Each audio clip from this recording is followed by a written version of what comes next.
మహబూబ్నగర్ జిల్లా బాలానగర్ మండలం పెద్దాయపల్లి చౌరాస్తా దగ్గర 44వ జాతీయ రహదారిపై జడ్చర్ల నుంచి హైదరాబాద్ వైపు వెళుతున్న కంటైనర్ లారీ ఒక్కసారిగా అదుపు తప్పి బోల్తా పడింది.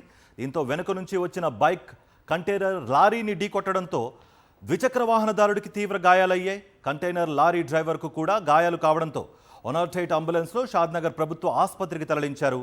హైవేపై కంటైనర్ లారీ బోల్తా కారణంగా ట్రాఫిక్ జామ్ ఏర్పడింది. నిలిచిపోయిన వాహనాలను పోలీసులు పక్కదారిలో మళ్లించారు.